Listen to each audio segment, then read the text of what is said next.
Hello दोस्तों, स्वागत है आप सभी का फिर से एक बार ओपन लैब स्ट्रीम में। तो दोस्तों आज के वीडियो में हम बात करने वाले काफ़ी बेहतरीन क्लास का ध्यान रखिएगा। उसमें से क्वेश्चंस हर साल पूछा जाता है, हर एक एग्जामों में कुछ एक क्वेश्चंस रखा जाता है। ये यूथ का सब्जेक्ट है, इसको ये मत समझिए कि एक बुक से पढ़ा रहे हैं तो आपके लिए सफिशियंट नहीं है। बिल्कुल बहुत ही इंपॉर्टेंट क्वेश्चन है, बहुत ही इंपॉर्टेंट क्लास है सभी।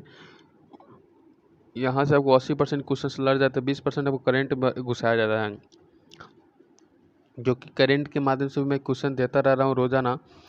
तो ये काफ़ी बेहतरीन है, आपके जितने भी एग्ज़ाम हो सकते हैं सारे के लिए इंपॉर्टेंट। बट आपके जो आगामी एग्जाम्स हो रहे हैं 17 अगस्त से, उसके लिए काफ़ी सफिशिएंट यहाँ से क्वेश्चन होने वाला है। ये क्लास को कवर करते हैं।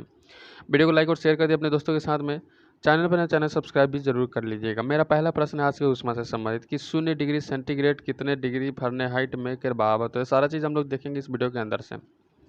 तो भाई साहब यहाँ पे आंसर हो जाता है 32 डिग्री फ़ारेनहाइट हो जाता है। क्या हो जाता है 0 सेंटीग्रेड कितने डिग्री फ़ारेनहाइट, 0 सेंटीग्रेड यानी कि 0 सेंटीग्रेड किसके बराबर होता है, तो 32 डिग्री फ़ारेनहाइट 273 केल्विन के बराबर हो जाता है। बहुत ही शानदार क्वेश्चन था। अगला प्रश्न देखते हैं कि 12 डिग्री सेल्सियस पर जल की भौतिक अवस्था क्या होती है। तो भाई साहब यहाँ पे आपका आंसर हो जाएगा द्रव। क्या हो जाएगा भाई साहब, द्रव हो जाएगा। नेक्स्ट क्वेश्चन कह रहा है हमारा -200 सेल्सियस फ़ारेनहाइट में कितना होता है। -200 सेल्सियस फ़ारेनहाइट में हमारा हो जाता है -328 डिग्री फ़ारेनहाइट।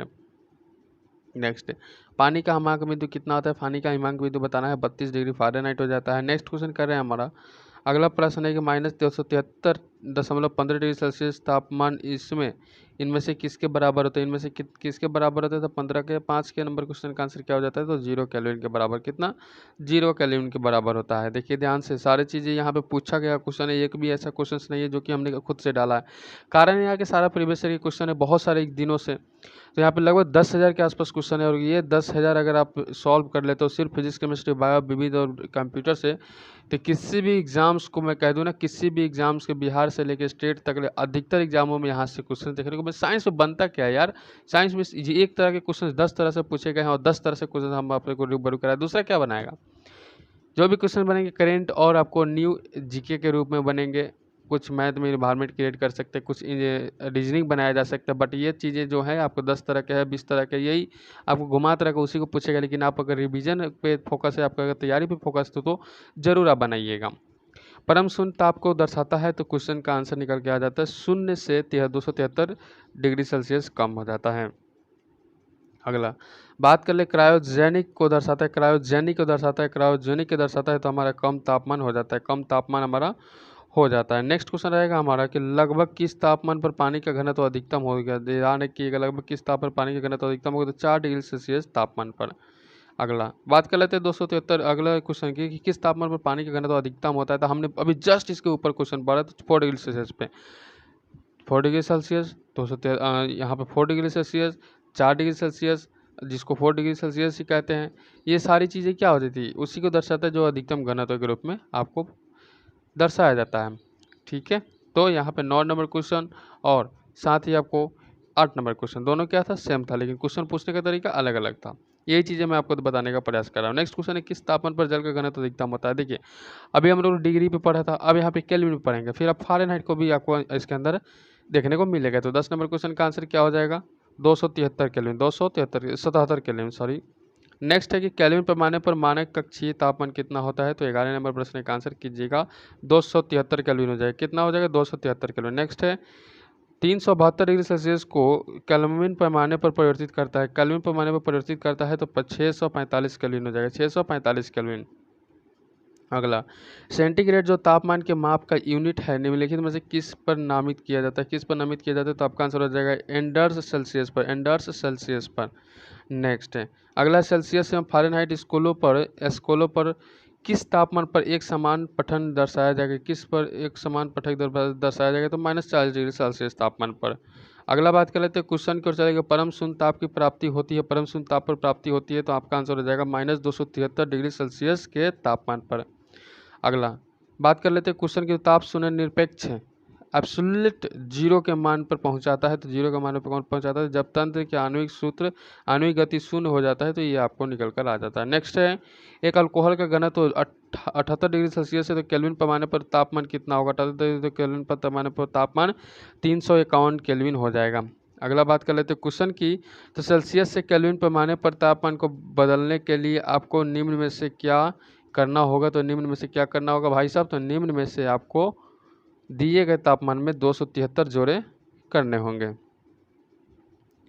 नेक्स्ट है उस तापमान का अनुमान कितना होगा जो मानव शरीर में सामान्य माना जाता है। मानव शरीर में क्या हो जाता है, सामान्य माना जाता है। तो आपको 98.6 डिग्री फ़ारेनहाइट मनुष्य के तापमान इतना तो होता है।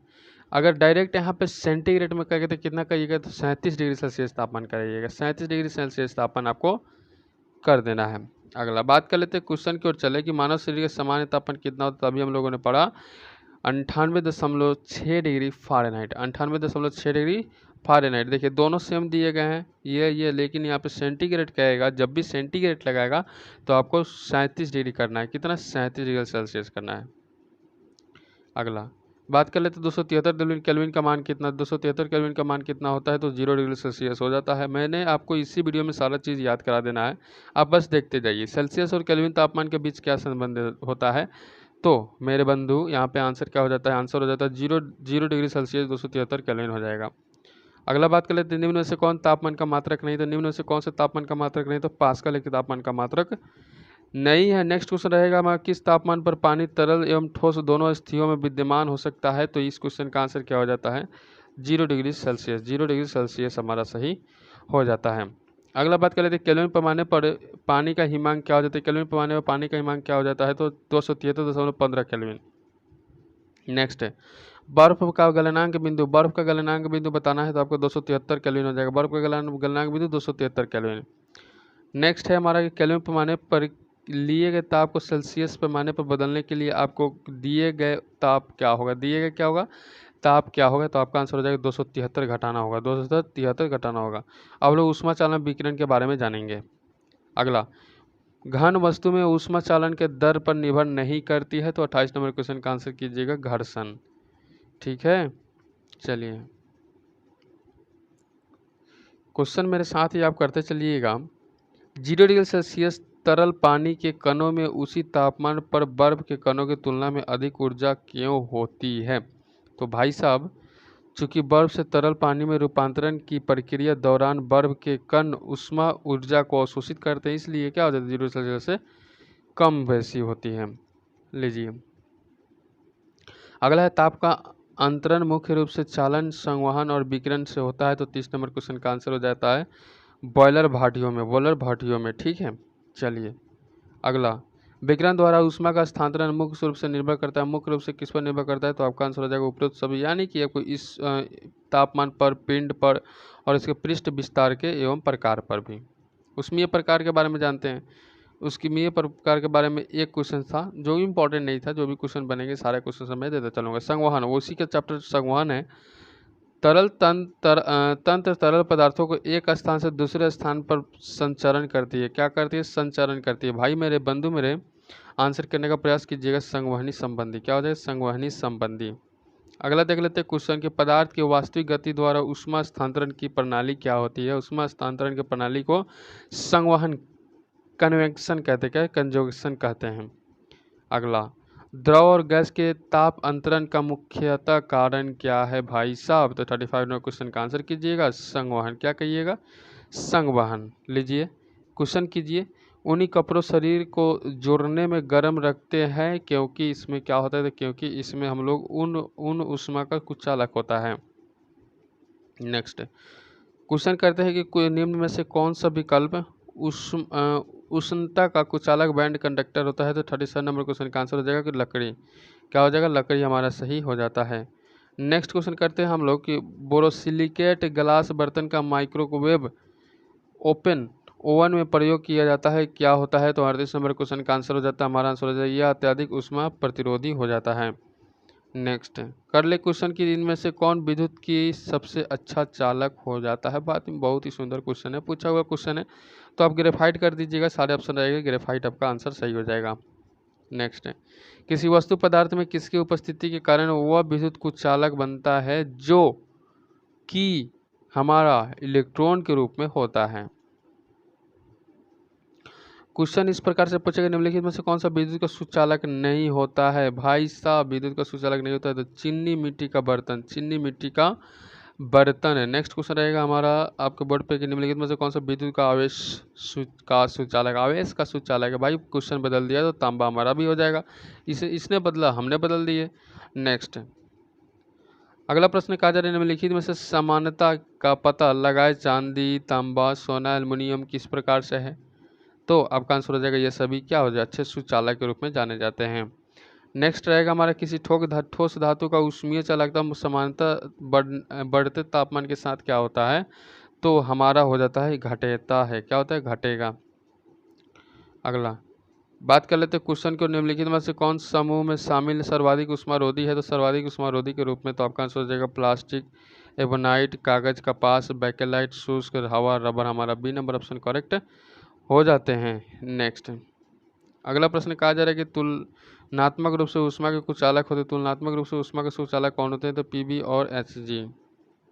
लीजिए अगला प्रश्न कहा जा रहा है निम्नलिखित में से कौन सा प्रतिरोधक एक ऊष्मा संवेदनशील प्रतिरोधक के रूप में जाना जाता है। तो 47 नंबर क्वेश्चन का आंसर क्या हो जाता है थर्मिस्टर। थर्मिस्टर हमारा सही हो जाता है। किरचॉफ के नियम बहुत बार पूछा जाता है, तो ध्यान रखिए क्वेश्चन में आपको डालूंगा मैं कि सौर कुकर के अंदर का रंग क्या होता है। सौर कुकर में अंदर का रंग क्या होता है। सौर कुकर में अंदर का रंग क्या होता है। तो आप कहिएगा काला होता है, ठीक है। नेक्स्ट एक फिगर देखिए और उस फिगर के हिसाब से ही आंसर करना है, तो आपको याद रखना है। लीजिए क्वेश्चन कर रहा है एक गर्म पिंड न्यूटन के ठंडक के नियम का अनुकरण करता है, तो पिंड का प्रारूप तापमान क्या आरेख होगा। तापमान का क्या आरेख होगा। तो ये आरेख होगा ऐसे ऐसे, ये हो जाएगा ऐसे या ऐसे नहीं होगा, पूरा सम्मिलित होगा। नेक्स्ट अवस्था परिवर्तन के बारे में जानते हैं। अवस्था परिवर्तन के बारे में क्या हो जाता है। क्वेश्चन कर रहा है वह तापमान क्या कहलाता है जब एक ठोस वस्तु वायुमंडलीय दबाव पर पिघलता है और द्रव बन जाती है। पिघलता है और क्या बन जाता है द्रव बन जाता है। तो आपका आंसर निकल के आ जाता है गलनांक। अगला बात कर लेते हैं क्वेश्चन की ओर। क्वेश्चन कह रहा है जिस तापमान पर तरल अपनी तरल अवस्था से ठोस अवस्था में परिवर्तित होता है उसे क्या कहा जाता है। तो 51 नंबर क्वेश्चन का आंसर हो जाता है हिमांक बिंदु कहते हैं। उसको क्या कहते हैं हिमांक बिंदु। नेक्स्ट 257 डिग्री सेल्सियस पर जल की भौतिक स्थिति क्या होती है। भौतिक स्थिति क्या होती है। तो 52 नंबर क्वेश्चन का आंसर हो जाएगा गैसीय होता है। भौतिक स्थिति क्या होता है गैसीय होता है। अगला पानी का क्वथनांक बॉइलिंग पॉइंट क्या होता है। पानी का क्वथनांक बॉइलिंग पॉइंट क्या होता है। तो 212 डिग्री फ़ारेनहाइट हो जाता है। नेक्स्ट क्वेश्चन करते हैं हम लोग कि हिमीकरण फ्रीजिंग तापमान पर पानी के पाइप फट जाने से ऐसा क्या कारण होता है। तो 54 नंबर क्वेश्चन का आंसर निकल के आ जाता है हमारा एक्सपेंशन। एक्सपेंशन हमारा सही हो जाता है। अगला बात कर लेते हैं क्वेश्चन की ओर कि पानी का क्वथनांक बिंदु बॉइलिंग पॉइंट केल्विन पैमाने पर क्या होता है। तो केल्विन पैमाने पर इस क्वेश्चन का आंसर कीजिएगा तो 373 केल्विन हो जाता है। अगला बात कर लेते हैं क्वेश्चन को चलते हैं कि अगला क्वेश्चन को उस तापमान को क्या कहते हैं जिस पर वायुमंडलीय दाब पर द्रव उबलना शुरू कर देता है। क्या उबलना शुरू कर देता है भाई साहब। तो द्रव उबलना शुरू कर देता है, क्वथनांक हो जाता है। नेक्स्ट बात करें तो पानी का क्वथनांक बिंदु क्या होता है। तो पानी का क्वथनांक बिंदु हमारा 100 डिग्री सेल्सियस हो जाता है। लीजिए अगला प्रश्न कहा जा रहा है जल का वाष्पीकरण होता है। जल का वाष्पीकरण क्या होता है। जल का वाष्पीकरण समस्त तापमानों पर होता है। समस्त तापमानों पर होता है। नेक्स्ट है कि एक सतही परिघटना। एक सतही परिघटना क्या होता है। एक सतही परिघटना क्या हो जाता है। एक सतही परिघटना हमारा हो जाता है वाष्पीकरण। क्या हो जाता है वाष्पीकरण हमारा सही हो जाता है। अगला मिट्टी के बर्तन में रखा जल गर्मियों में भी किसी कारण से ठंडा रहता है। गर्मियों में भी किसी कारण से ठंडा रहता है तो वाष्पन के, किसी कारण से तो वाष्पन के। लीजिए अगला है रेफ्रिजरेटर निम्नलिखित में से किस सिद्धांत पर कार्य करता है। तो रेफ्रिजरेटर निम्नलिखित में से किस सिद्धांत पर कार्य करता है। तो वाष्पीकरण का सिद्धांत पर। अगला बात कर लेते हैं क्वेश्चन की। तो अगला क्वेश्चन कर रहा है गर्मी अवशोषित करने के लिए तरल के वाष्पीकरण के सिद्धांत का प्रयोग किया जाता है। तो वाष्पीकरण के सिद्धांत का प्रयोग किया जाता है रेफ्रिजरेटर में। क्या हो जाता है रेफ्रिजरेटर में। नेक्स्ट क्वेश्चन रहेगा हमारा कि गर्मी के मौसम में पंखा चलाने पर राहत अनुभव होता है क्योंकि। राहत अनुभव होता है क्योंकि हमारा आंसर हो जाता है पंखे की हवा से हमारा पसीना तेजी से वाष्प बनकर उड़ जाते हैं। नेक्स्ट निम्नलिखित में से कौन सी साहित्य सतहीय घटना होती है। सतहीय घटना हो जाती है। सतहीय घटना हमारा वाष्पीकरण सही हो जाते हैं। नेक्स्ट क्वेश्चन रहेगा हमारा अगला प्रश्न कहा जाता है कि किसी तरल समान मात्रा के लिए निम्नलिखित में से किस प्रक्रिया की गति सबसे धीमी होगी। तो भैया जी इस क्वेश्चन का आंसर निकल कर जाता है वाष्पीकरण। क्या हो जाता है वाष्पीकरण हमारा सही हो जाता है। नेक्स्ट क्वेश्चन रहेगा कि इनमें से कौन सा विद्युत उपकरण जूल के तापन नियम पर आधारित नहीं है। जूल के तापन नियम पर आधारित नहीं है तो आपका आंसर हो जाएगा वैद्युत प्लग एवं स्विच। लीजिए अगला प्रश्न है, गर्मी सीधे से संदर्भित नहीं होती, गर्मी सीधे से संदर्भित नहीं होती तो आपका आंसर हो जाता है थर्मल ऊर्जा के मापन से, थर्मल ऊर्जा के मापन से। नेक्स्ट है अगला प्रश्न, स्थिर अवस्था में ऊष्मा प्रवाह का तात्पर्य क्या होता है, ऊष्मा अवस्था का क्या हो जाता है, प्रवाह क्या हो जाता है, तो आपका आंसर हो जाता है ऊष्मा प्रवाह की दर स्थिर हो या ऊष्मा प्रवाह का समय आधारित ना होता है, क्या होता है, आधारित ना होता है। लीजिए अगला प्रश्न आपका आंसर करने का प्रयास कीजिए। अगला प्रश्न आपको बोर्ड पर लग चुका है, क्वेश्चन कह रहा है ऊष्मागतिकी का 0वां नियम यह बताता है कि दो ऊष्मागतिकी प्रणाली सदैव एक दूसरे के साथ ऊष्मा संतुलन होते हैं, क्या होते हैं, होता है कि नहीं होता, तो पढ़ने के बाद पता चलेगा नहीं होता है। या दो प्रणालियों ऊष्मा संतुलन में तीसरी प्रणाली का होता है, नहीं होता है। दो प्रणालियों के तीसरी प्रणाली के साथ ऊष्मा का संतुलन नहीं होता है तो एक दूसरे के साथ ऊष्मा संतुलन भी नहीं होता। अगला पढ़ लेते हैं, ये क्या होता है, जब दो प्रणालियाँ तीसरी प्रणाली के साथ ऊष्मा संतुलन में है तो वे एक दूसरे के साथ ऊष्मा संतुलन में ही रहता है, बिल्कुल सही, ठीक है। आइए नेक्स्ट प्रश्न करते हैं कि निम्न में से कौन सा कथन सही है, सत्य है, तो आपका आंसर हो जाएगा यहाँ पे पहले घटता है और फिर बढ़ता है। ये चीज़ आपको याद रखिएगा, मोस्ट इंपॉर्टेंट क्वेश्चन है, छोटा है लेकिन यह मोटा है। अगला बात कर लेते हैं क्वेश्चन की ओर कि ब्रांड याद है, ब्रह्मांड की एंट्रोपी की प्रवृत्ति होती है, ब्रह्मांड की एंट्रोपी की प्रवृत्ति होती है अधिकतम, क्या होता है, अधिकतम हमारा सही हो जाता है। नेक्स्ट क्वेश्चन कर लेते हैं यहाँ पे कि जिसका तापमान लिया जाना है उसे स्पर्श किए बिना जिस उपकरण से उसका तापमान मापा जा सकता है वह क्या हो जाता है, तो जिस उपकरण से उसका ऊष्मा मापा जाता है उसे विकिरण और रक्त पायरोमीटर कहते हैं। अगला प्रश्न बात कर लेते हैं कि एक ऊष्मागतिकी प्रणाली में ऊष्मा संतुलन तब प्राप्त किया जाता है जब दो पिंड पहुंचते हैं, जब दो पिंड क्या होता है, पहुंचते हैं, तो आपका आंसर हो जाएगा समान ताप तक, समान तापमान तक, ठीक है।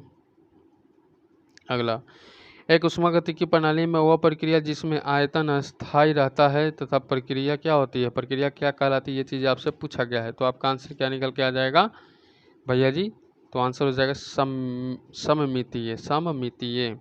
लीजिए अगला है दाब व आयतन का गुणनफल P पॉइंट V पॉइंट तथा आंतरिक ऊर्जा U के योगफल को क्या कहते हैं, U के योगफल के हम लोग कहते हैं एंथैल्पी, एंथैल्पी।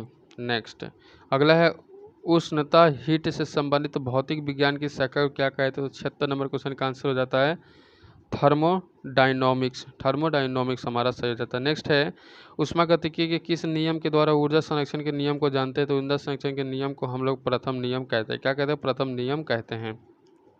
लीजिए अगला प्रश्न हमारा रहेगा कि किसका प्रयोग स्वचालित हीटिंग उपकरणों में तापमान को नियंत्रित करने के लिए किया जाता है, तापमान को नियंत्रित करने के लिए इसका इस्तेमाल किया जाता है, तो आपका आंसर हो जाए थर्मोस्टेट, किसका हो जाए, थर्मोस्टेट हमारा सही हो जाता है।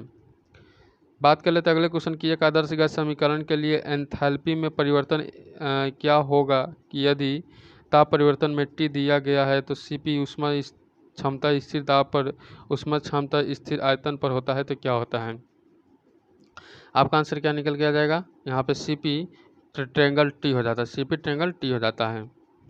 क्वेश्चन इस प्रकार से भी पूछा जा सकता है, ऊष्मा संतुलन क्या होता है, ऊष्मा संतुलन क्या होता है, भाई साहब बहुत ही शानदार क्वेश्चन है। ऊष्मा संतुलन क्या होता है, पृथ्वी द्वारा अवशोषित आपतित ऊष्मा और विकिरण के रूप में बाहर जाने वाली एक ऊष्मा के विचलन होता है जिसको ऊष्मा संतुलन कहते हैं। अगला प्रश्न देखिए यहाँ पे, अगला प्रश्न क्या कहा जा रहा है, अगला प्रश्न आपको बोर्ड पर लग चुका है। क्वेश्चन कह रहा है हमारा भैया जी, क्वेश्चन कह रहा है हमारा उष्मागतिकी का कौन सा नियम एंट्रोपी को परिभाषित करता है, एंट्रोपी को क्या प्रभावित करता है, किस रूप में, तो उष्मागतिकी के रूप में। तो अगला क्वेश्चन क्या हो जाएगा, इस क्वेश्चन का आंसर द्वितीय हो जाएगा। देखिए दो चीज़ें यहाँ पे रखा गया है, इस चीज़ को पढ़ना है। उष्मागतिकी का द्वितीय नियम एंट्रोपी को प्रभावित करते, उष्मागतिकी का मुख्यतः 3 नियम हो जाए, जैसे शून्य नियम, प्रथम नियम और द्वितीय नियम एवं तृतीय नियम, 4 नियम हो जाते हैं।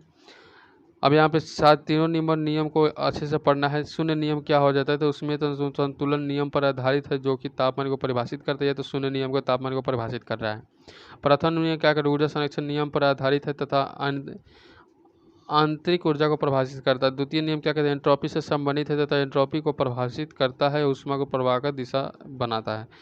याद रखिएगा तृतीय नियम, यह नियम भी एंट्रोपी को से संबंधित है या परम शून्य तापमान की एंट्रोपी को परिभाषित करता है। तो चारों नियम आपके लिए काफ़ी सफिशिएंट है, काफ़ी इंपॉर्टेंट है, चारों याद रखिएगा। तो इस वीडियो में बस इतना ही, उम्मीद है कि आपको बहुत ही शानदार लगा हो, क्योंकि इस चैप्टर में इतना ही था। अगला वेब देखेंगे, अगले वेब में जितना क्वेश्चन है सारे को एक ही वीडियो में कवर करने का प्रयास करेंगे, नहीं तो 2 वीडियो बन सकता है।